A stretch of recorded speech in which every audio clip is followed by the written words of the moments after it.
এর মধ্যে গুরুত্বপূর্ণ একটি বিধান হলো কোরবানি। আমাদের প্রিয় নবী মুহাম্মদুর রাসূলুল্লাহ সাল্লাল্লাহু আলাইহি ওয়াসাল্লামকে আল্লাহ তাআলা কোরবানির বিধান দান করেছেন, নির্দেশ দিয়েছেন। সূরাতুল কাউসার পবিত্র কোরআনের সবচাইতে ছোট্ট সূরা।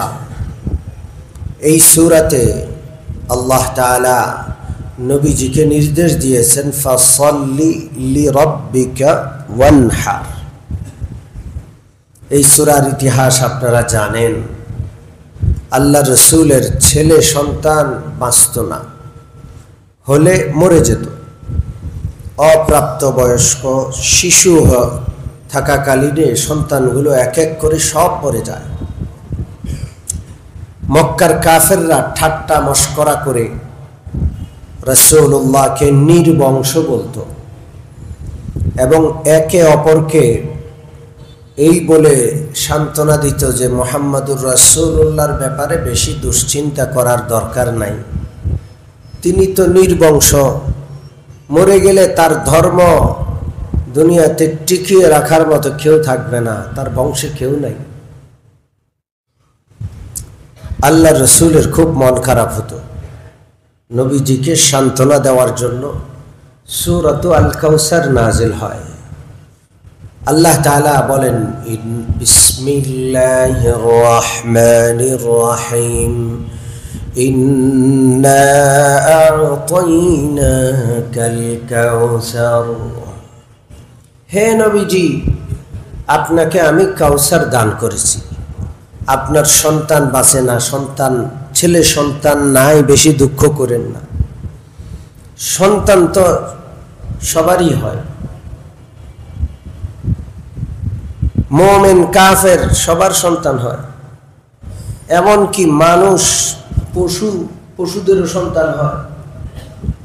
সন্তানের বাবা হওয়া এটা খুব বড় গর্বের বিষয় নয়, আর সন্তান না হওয়া এটা কোনো বড় ব্যর্থতার কিছু না। আমি তো আপনাকে এমন এক জিনিস দান করলাম যেটা পৃথিবীর কাউকে দেই নাই। ইন্না আ'তাইনাকাল কাউসার, আমি আপনাকে কাউসার দান করলাম। আল্লাহ, সমস্ত মানবতা কিয়ামতের দিন রাসূলুল্লাহর হাউজে কাউসারের ধর্ণা দিবে। রাসূলুল্লাহর হাউজে কাউসারের সামনে মুখাপেক্ষী হয়ে দাঁড়ায় থাকবে। এক ঢোক পানির জন্য সবাই সেখানে লাইন ধরবে। রাসূলুল্লাহর হাউজে কাউসারের পানি ছাড়া সারা পৃথিবীর সমস্ত সাগরের পানি দিয়েও সেদিন পিপাসা মিটবে না। আল্লাহ আমাদেরকে সেই কাউসারের, রাসূলুল্লাহর পবিত্র হাতে সেই কাউসারের পানি পান করার তৌফিক দান করুন। রাসূলুল্লাহকে আল্লাহ কাউসার দান করলেন, এটা এত বড় নেয়ামত কোন নবী রাসূলকে আল্লাহ দেন নাই। এরপর আল্লাহ বলেন ফাসাল্লি লিরাব্বিকা ওয়ানহার। হে নবীজি, শুকরিয়া আদায় করার উদ্দেশ্যে আপনি নামাজ আদায় করুন। ওয়ানহার, কোরবানি করুন। এই ওয়ানহার এটা নির্দেশমূলক বিষয়। রাসূলুল্লাহকে নির্দেশ দেওয়া হয়েছে আপনি কোরবানি করুন। এই উম্মতের কোরবানির এই আয়াত, রাসূলুল্লাহ সাল্লাল্লাহু আলাইহি সাল্লাম নামাজ আদায় করেছেন, কোরবানি পালন করেছেন, আলহামদুলিল্লাহ। এরপর যারা তাকে কটাক্ষ করত তাদের জবাব দেওয়া হয়েছে ইন্না শানিআকা হুয়াল। আপনি নির্বংশ, গালি শুনছেন, শুনে রাখুন যারা নির্বংশ বলে আপনাকে গালি দিয়েছেন আল আবতার, তারা সবাই নির্বংশ। আজকে এই বিশাল পৃথিবীতে একটা লোক পাবেন না যে আবু জেহেলের বংশ নিজেকে পরিচয় দিতে রাজি হয়, পাবেন? জোরে বলেন। আবুল আহাবের বংশের কাউরে পাবেন? ওরাই নির্বংশ। আর মুহাম্মদুর রাসূলুল্লাহ সাল্লাল্লাহু আলাইহি ওয়াসাল্লামের বংশের নাম সৈয়দ বংশ। মানুষ সৈয়দ বংশের দাবি করে, অনেকে সৈয়দ না, তাও কি করে? আছে না নাই? এই হইল পবিত্র কোরআনের আয়াতে কোরবানির বিধান। আমি গত সপ্তাহে বলেছিলাম কোরবানি হযরত আদমের যুগ থেকে ছিল, তবে এই সিস্টেমে না, ভিন্ন সিস্টেমে। পাহাড়ে পর্বতে নিজের কোরবানির পশু কিংবা যে কোনো পণ্য রেখে আসা হতো, সেটা আগুন আল্লাহর পক্ষ থেকে এসে জ্বালিয়ে দিত। এই সিস্টেমে কোরবানি ছিল। বর্তমান কোরবানির বিধান আল্লাহ রাব্বুল আলামিন হযরত ইব্রাহিম আলাইহিস সালাতু ওয়াস সালামের মাধ্যমে আমাদের দান করেছেন। পবিত্র কোরআনে সেই বিধানের ইতিহাস রয়েছে। হযরত ইব্রাহিম আলাইহিস সালাতু ওয়াস সালাম আল্লাহ রাব্বুল আলামিনের নির্দেশে তার সবচেয়ে প্রিয় স্ত্রী হযরত হাজেরা, প্রিয় সন্তান, বুড়া বয়সের সন্তান হযরত ইসমাইল। বুড়া বয়স মানে কেউ কেউ বলে ইব্রাহিম আলাইহিস সালামের বয়স ছিল তখন 99 বছর। কোন কোন বর্ণনায় আছে হযরত ইব্রাহিমের বয়স 120 বছর। এই বয়সে সন্তান হয়েছে, বুড়া বাবার সন্তান। কি মায়া! সারা জীবন দোয়া করেছে, আল্লাহ সন্তান দেয় নাই, শেষ বয়সে আল্লাহ সন্তান দিলেন। কি মায়া! আল্লাহ রাব্বুল আলামিন নির্দেশ দিলেন, এই স্ত্রী এবং সন্তানকে নিজের কাছে রাখা যাবে না, তাদেরকে বনবাস দিতে হবে। বিওয়াদিন গায়রি যী জারইন, এমন জায়গায় রেখে আসতে হবে যেখানে গাছ নাই, পালা নাই, বৃক্ষ নাই, তৃণলতা নাই, পানি নাই। এমন জায়গায় রেখে আসো। হযরত ইব্রাহিম রেখে আসছেন। বড় আজব ইতিহাস। একটা মানুষ আল্লাহর জন্য, আল্লাহর মহাব্বতে কি না করতে পারে। হযরত ইব্রাহিমের আল্লাহ তাআলা 10টা পরীক্ষা নিয়েছেন। কয়টা? وَإِذِ ابْتَلَى إِبْرَاهِيمَ رَبُّهُ بِكَلِمَاتٍ فَأَتَمَّهُنَّ। 10টা পরীক্ষা নিয়েছেন, আল্লাহ সার্টিফিকেট দিচ্ছেন ফাআতাম্মাহুন্না। সবগুলো পরীক্ষায় পূর্ণ পাশ করেছে।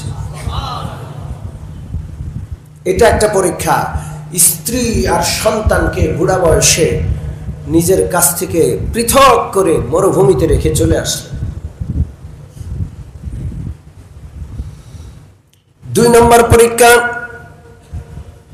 সন্তান যখন বড় হয়, হযরত ইব্রাহিম আলাইহিস সালাতু ওয়াস সালাম আল্লাহর ইশারা পেলে খলিলুল্লাহ মাঝে মাঝে সন্তানকে দেখতে যান। আল্লাহর ইশারা ছাড়া যাওয়া যায় না, অনুমতি লাগে আল্লাহর। ইরাক থেকে, সিরিয়া থেকে সফর করে তিনি স্ত্রী আর সন্তানকে দেখতে যাইতেন। একবার তিনি স্ত্রী সন্তানকে দেখতে গেলেন আল্লাহর হুকুমে। কোন কোন বর্ণনায় সন্তানের বয়স তখন 7, 8 কিংবা 9 কিংবা 14। এই বয়সে সন্তান বাবার হাতের লাঠির মতো, বাবার সাথে সাথে চলে, যেখানে যায় বাবার সাথে সাথে যায়, বাবার সাথে বসে, বাবার সাথে খায়, বাবার সাথে জড়িয়ে ধরে ঘুমায়। মানে বাবার সন্তান যেন এক সত্তা।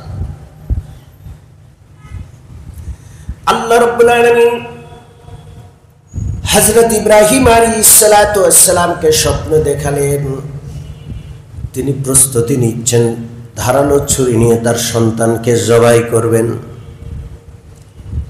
তিনি স্বপ্ন দেখার পর, তিনি তো নবী, খলিলুল্লাহ, নবীদের স্বপ্ন ওয়াহী, নবীদের চেতন, নবীদের অচেতন, ঘুম, উভয়টা সমান।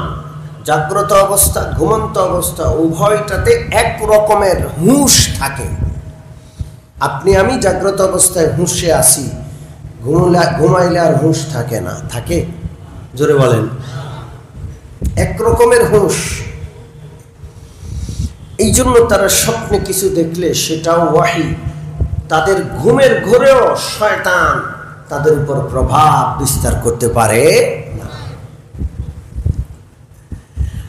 হযরত ইব্রাহিম যখন স্বপ্নে দেখলেন তিনি বুঝে ফেললেন এটা নিছক কোনো স্বপ্ন নয়, মহান আল্লাহ রাব্বুল আলামিনের বিধান। ইন্নী আরা ফিল মানামি আন্নী আযবাহুকা ফানজুর মাযা তারা। তিনি স্বপ্নে দেখার পর তার সন্তানকে বললেন, হে আমার প্রিয় সন্তান, ইয়া বুনাইয়া। এমনি তো মায়া মহাব্বতের অন্ত নাই, আবার এই সন্তান এখন জবাই হয়ে যাবে, আর বাবা ডাকার মতো কেউ থাকবে না, তখন মায়াটা বহুগুণে বেড়ে যায়। এই জন্য তিনি বুনাইয়া, ও আমার প্রিয় আদরের সন্তান, ইন্নী আরা ফিল মানামি আন্নী আযবাহুকা, আমি স্বপ্নে দেখেছি আমি তোমার জবাই করছি। ফানজুর মাযা তারা, তুমি কি বলো? হযরত ইব্রাহিম আলাইহিস সালাতু ওয়াস সালাম সন্তানকে জবাইয়ের স্বপ্ন দেখছেন, এটা ওহী, তিনি জানেন। সন্তানের কাছে মতামত চাচ্ছেন, সন্তানের মত না থাকলেও জবাই করবেন, কারণ হুকুম কার? তো মতামত চাওয়ার অর্থ কি? কেন মতামত চাচ্ছেন?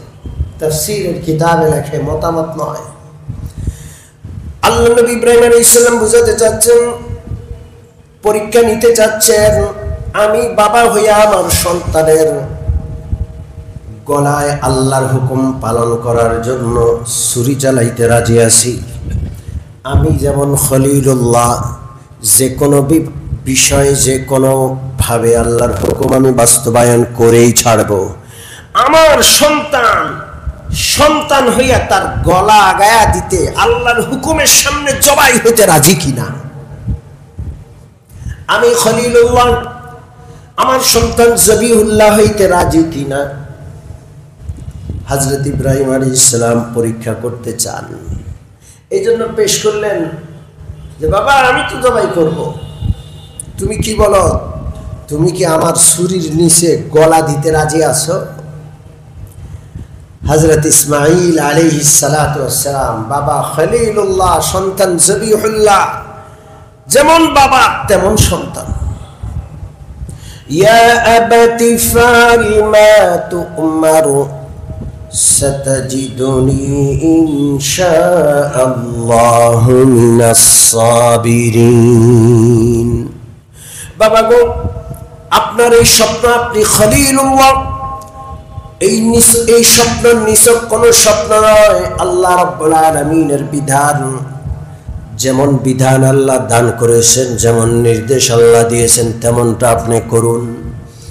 সাতাজিদুনি ইনশাআল্লাহু মিনাস সাবিরিন। আশা করি ইনশাআল্লাহ আপনি আমাকে ধৈর্যশীল পাবেন, আমি আপনাকে বাধা দিব না। তাফসীরের কিতাবে লেখেন, আল্লাহ নবী হযরত ইসমাঈল আলাইহিস সালাতু ওয়াস সালাম বললেন, বাবা গো, কয়েকটা কাজ করেন। এক নম্বর কাজ হলো, আপনি আমাকে চিৎ করে না শোয়াই আমার চেহারাটাকে নিচের দিকে দিয়া শোয়ান, কারণ সন্তানের চেহারার দিকে নজর পড়লে আপনি হয়তো ছুরি চালাইতে পারবেন না। সন্তানের চোখে চোখ পড়লে তার চেহারাটা বাবার সামনে, কেমনে আপনি ছুরি চালাবেন? বাবা গো, 2 নম্বর বিষয় হলো, জবাইয়ের আগে আমার গায়ের জামাটা আপনি খুলে নিবেন। আমার মা চির দুঃখিনী হযরত হাজেরা, স্বামী থেকেও নাই, সারা জীবন স্বামী থেকে দূরে। আমি দেখেছি আপনার অনুপস্থিতিতে আপনার জামাটা, স্বামীর জামাটা বুকে চেপে ধরে, মুখে নিয়ে চুমো খায়। স্বামীর সাথে তার ভালোবাসা, মহাব্বত, স্বামীর বিরহের যন্ত্রণা স্বামীর জামা দিয়ে তিনি কোন রকম পূরণ করেন। ওগো আমার বাবা, আপনার অনুপস্থিতিতে আমার মার হৃদয়ের ধন আমি, একমাত্র ইসমাঈল ছাড়া তার কোনো কেউ নাই, সন্তান নাই, আত্মীয় নাই। আমাকে বুকে জড়ায়া ধরে তিনি ঘুমান, আমি একটু চোখের আড়াল হইলে তিনি সইতে পারেন না। আমাকে জবাই করার পর তার তো কেউ থাকবে না, আমার জামাটা তার কাছে দিবেন, তিনি যেন জামাটা ধরে, জামাটা আঁকড়ে থেকে বুকে নিয়ে মুখে ধরে হারানো ইসমাইলের স্মৃতি স্মরণ করতে পারেন। বাবা গো, 3 নম্বর আবদার হলো, আপনি যখন ছুরি চালাবেন আপনার চোখটা একটু বেঁধে নিবেন, কারণ শুধু আমার চেহারা নয়, আমার শরীরের দিকেও যদি আপনার নজর পড়ে, চোখ পড়ে, হয়তো আপনি আল্লাহর বিধান পালন করতে পারবেন না। হযরত ইসমাইল আলাইহিস সালাম সবগুলো কথা বলার পর যখন জবাহের জন্য হযরত ইব্রাহিম প্রস্তুতি নিলেন, হাত পাও বাঁধলেন, ছুরিটা গলায় চালাবেন, সেই মুহূর্তের বর্ণনা স্বয়ং আল্লাহ দিচ্ছেন।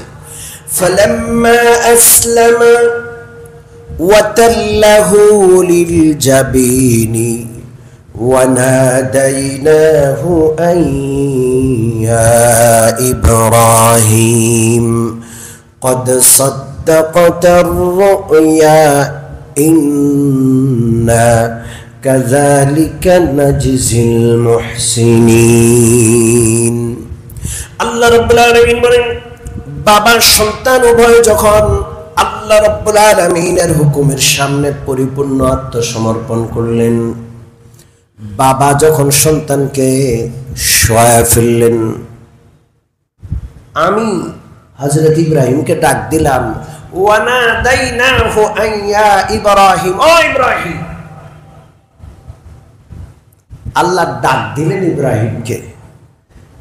অবস্থা বড় করুণ ছিল। হযরত ইব্রাহিম ছুরি চালাচ্ছেন, জবাই হচ্ছে না, আর ছুরি চালানোর আগ মুহূর্তে শয়তান এসে ধোঁকা দিল। কিতাব লেখে শয়তান হযরত ইব্রাহিম ইসমাইলকে ধোঁকা দিয়া যখন পারল না, তখন হযরত ইব্রাহিমের সামনে বিশাল দৈত্যের আকার ধারণ করে দাঁড়ালো, খবরদার জবাই করতে দিব না। আল্লাহ নবী ইব্রাহিম শয়তানকে তাড়ানোর জন্য 7টা পাথর নিক্ষেপ করলেন, শয়তান পালালো।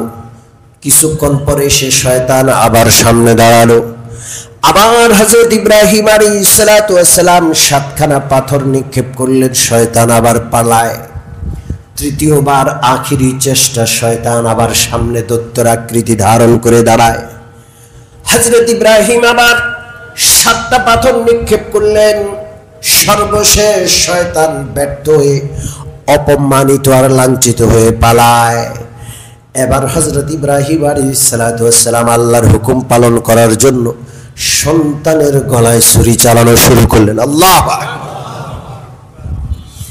দস্ত আজ তলব নদারাম তাকার মন বরায়াত, দস্ত আজ তলব নদারাম তাকার মন বরায়াত, या जा रसद बजाना या जाज़तन बरायात।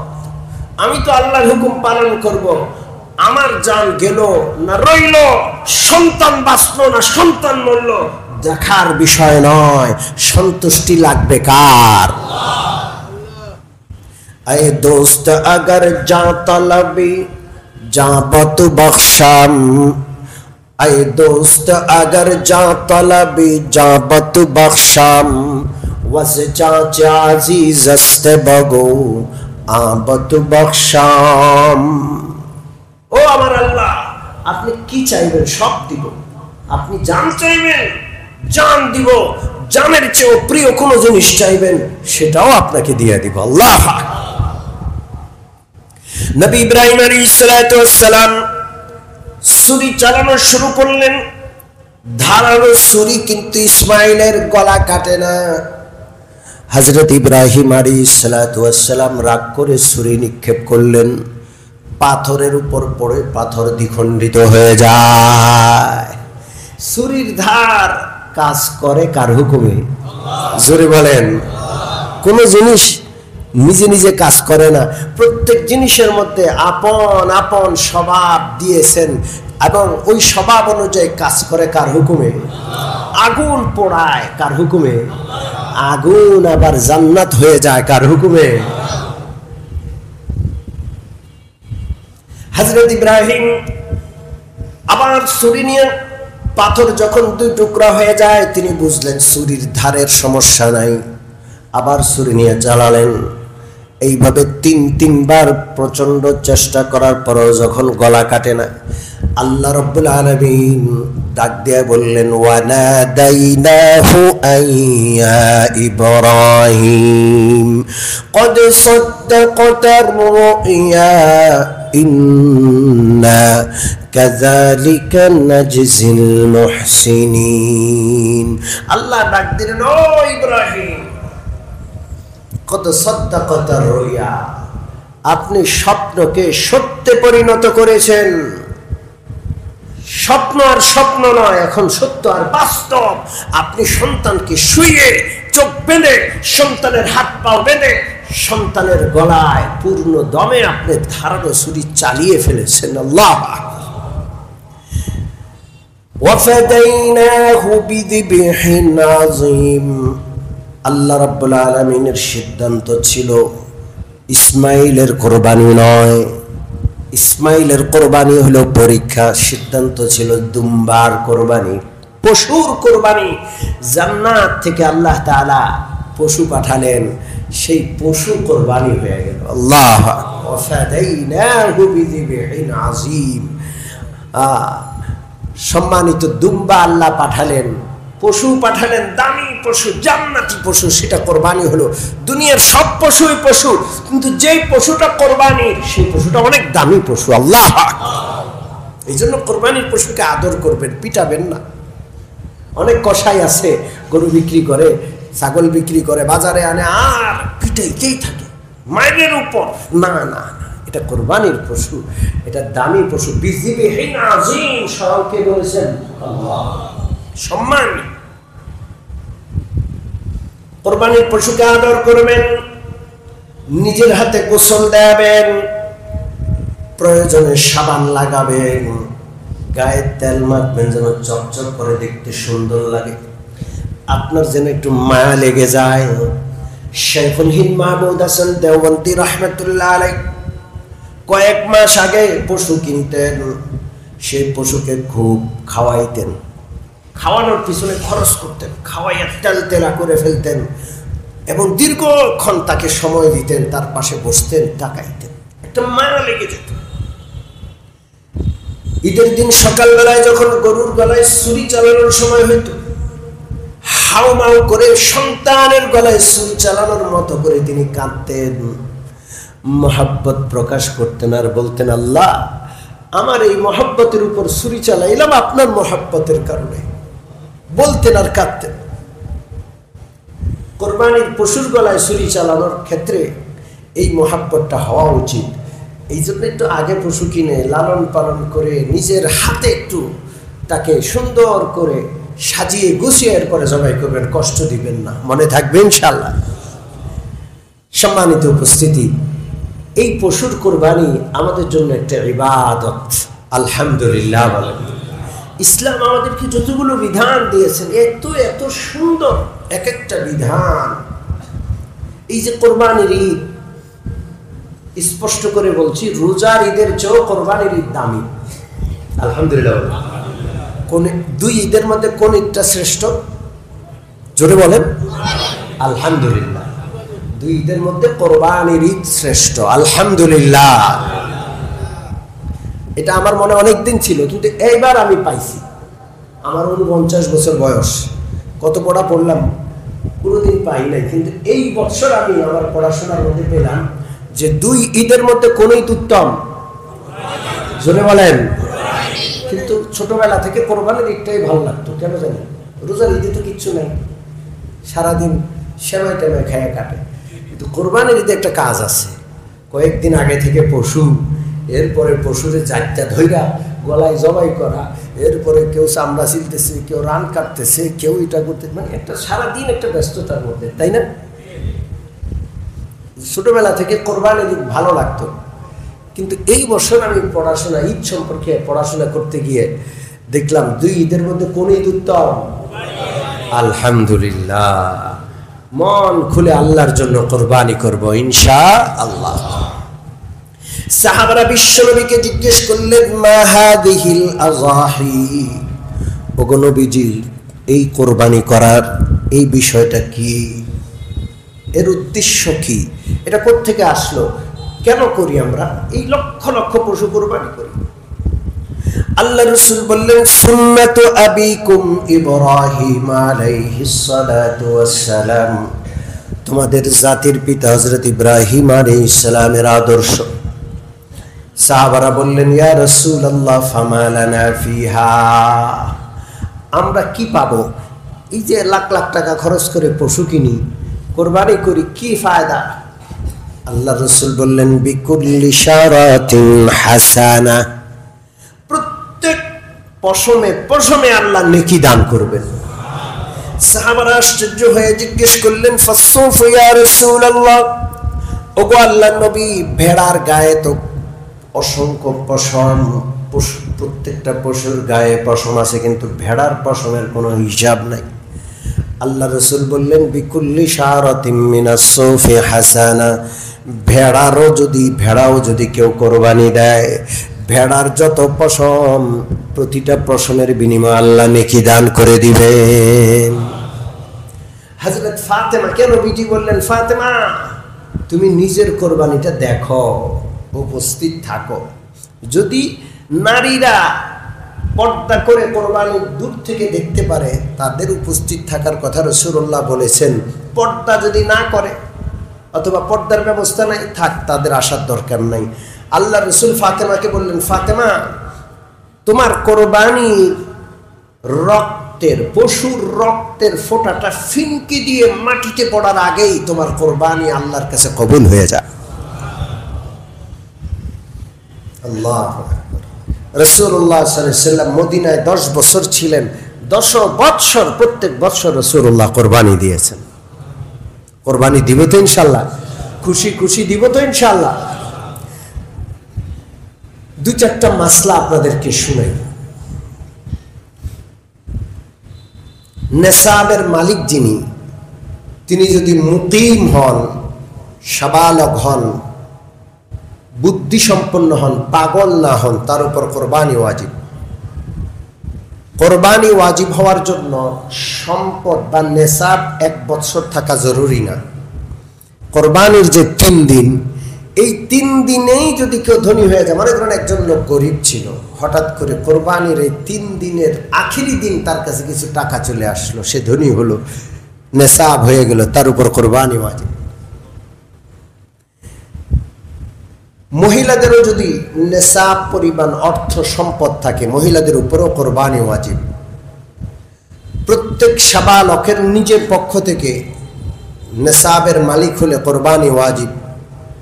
বিবির পক্ষ থেকে বিবি দিবে, মা বাবার পক্ষ থেকে মা বাবা দিবে, বালেক সন্তানদের পক্ষ থেকে তারা দিবে। কিন্তু সবাই যদি অনুমতি দেয়, একজনের পরিবারের কর্তা, উনি স্ত্রীর পক্ষ থেকেও দিতে চাচ্ছে, মা বাবা সন্তানদের পক্ষ থেকেও দিতে চাচ্ছে, সবার অনুমতি নিয়ে সবাইকে জানাইয়া তিনি কোরবানি করতে পারবেন, সহি হবে। না হয় স্বাভাবিকভাবে প্রত্যেকের কোরবানি তার উপর ওয়াজিব। কথা কি বুঝে আসছে? প্রত্যেকের মালিকানা হিসেবে কোরবানি ওয়াজিব। প্রত্যেকে যেমন আলাদা একজন সত্তা, প্রত্যেকের মালিকানা আলাদা, মনে রাখতে হবে। যৌথ জিনিসের ক্ষেত্রেও মালিকানা আলাদা আলাদা আছে। 4 জনে মিলে একটা কোম্পানি করছে, কে কত অংশের মালিক থাকে কি থাকে না? প্রত্যেকের অংশ হিসাব করে যদি কোরবানি ওয়াজিব হয়, প্রত্যেকের উপর ওয়াজিব। ঠিক পরিবারের সদস্য 5 জন, 3 জন ধনী, প্রত্যেকের 3 জনের মালিকানায় টাকা আছে, পয়সা আছে, নেসাব পরিমাণ সম্পদ আছে, এই জন্য ওয়াজিব, প্রত্যেকের উপর কোরবানি ওয়াজিব, প্রত্যেকে দিতে হবে। তবে অনুমতি দিলে একজন করতে পারে। আমাদের দেশে আগে একটা নিয়ম ছিল, গোটা পরিবারের পক্ষ থেকে একটা কোরবানি করে, এই বছর বাবার নামে, এর পরের বছর ছেলের নামে, এর পরের বছর মার নামে। তো একজনের না কোরবানি হলো, বাকিগুলোর পরিবারের 3 জনের উপর কোরবানি ওয়াজিব, 3 জনের নামে কোরবানি দিতে হবে। কথা কি বুঝে আসছে?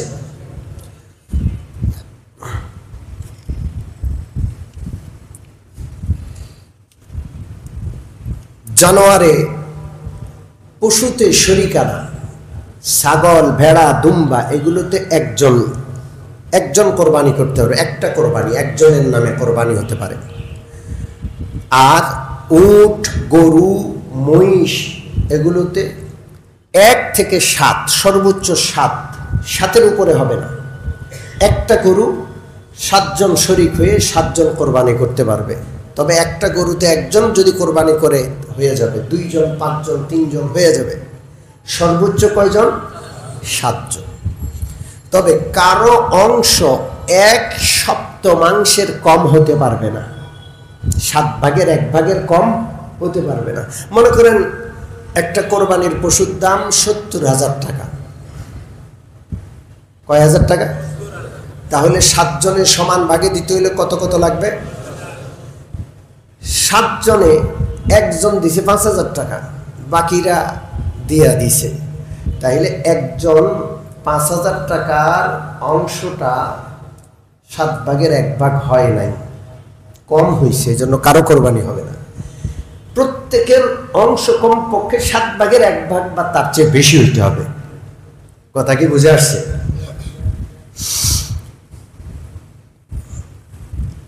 পশু হতে হবে একেবারে দুষ্মুক্ত, কান কাটা, শিং ভাঙা, ঠ্যাং ভাঙা, দাঁত পড়ে গেছে, কোরবানি হবে না।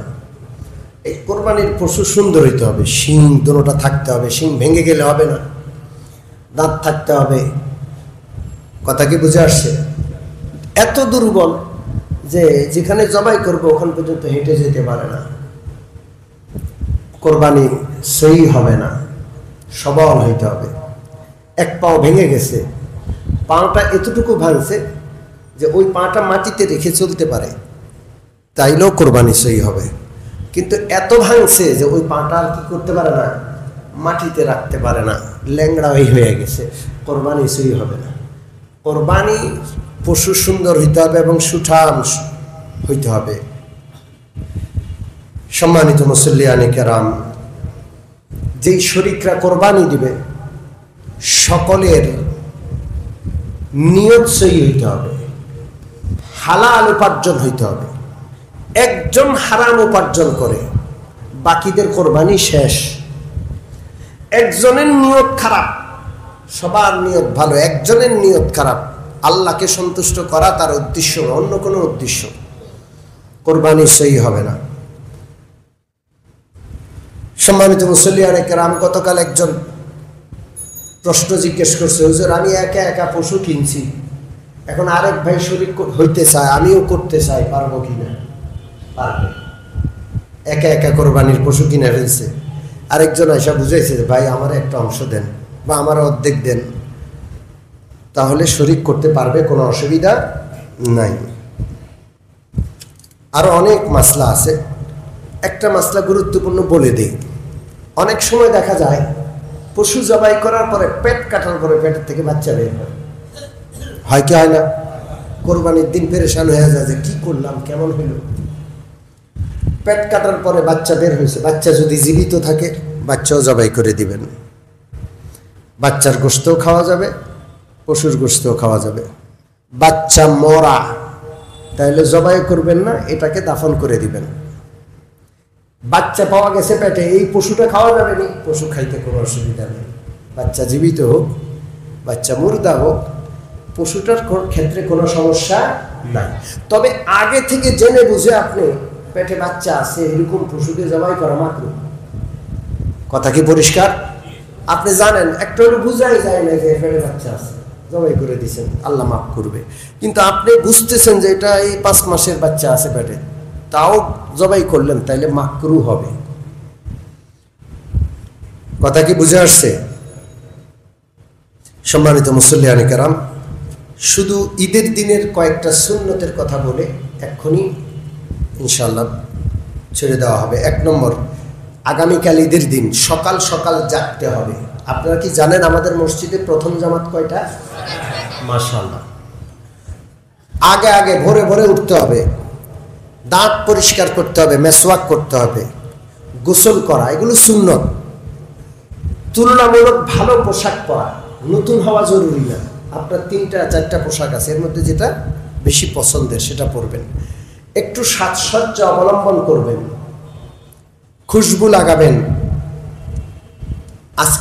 কালকে যেহেতু ঈদুল আজহার দিন, ঈদের জামাতে যাওয়ার আগে কিছু না খাওয়া। রোজার ঈদের দিন ঈদের জামাতে যাওয়ার আগে পানি মিষ্টি খাইয়ে নেওয়া, আর কোরবানির ঈদের দিন ঈদের জামাতে যাওয়ার আগে না খেয়ে যাওয়া, সকাল সকাল ঈদগাহে যাওয়া। আর ঈদুল ফিতরের তুলনায় ঈদুল আজহার নামাজটা একটু তাড়াতাড়ি পড়া, যেটা আমাদের মসজিদে করা হয়েছে আলহামদুলিল্লাহ। এবং পায়ে হেঁটে যাওয়া, যথাসম্ভব গাড়ি ব্যবহার না করা। আর তাকবীর পড়তে থাকা। কি পড়তে থাকা? তাকবীরটা জানেন? আজকে সকালে ফজর থেকে পড়া হয়েছে, 13 তারিখ আসর পর্যন্ত প্রত্যেক নামাজের পরেও পড়তে হবে। আর এমনি চলতে ফিরতে তাকবীরটা পড়বো। তাকবীরটা কি? জোরে জোরে আল্লাহু আকবার, আল্লাহু আকবার, লা ইলাহা ইল্লাল্লাহু, আল্লাহু আকবার, আল্লাহু আকবার, ওয়ালিল্লাহিল হামদ। এক রাস্তা দিয়ে যাব, আরেক রাস্তা দিয়ে কি আসবো? ফিরে আসবো। একজনে প্রশ্ন দিছে, প্রশ্ন পড়তে সময় পাবো না, অনেক সময় চলে যাবে। যিনি প্রশ্ন দিয়েছেন পরে নিজে বুঝে নেবেন ইনশাআল্লাহ। আল্লাহ তাআলা আমাদের সকলকে সুন্দর ঈদ উদযাপন করার তৌফিক দান করেন। যারা কোরবানির নিয়ত করেছি, আল্লাহ তাআলা সকলে কোরবানিকে কবুল করেন।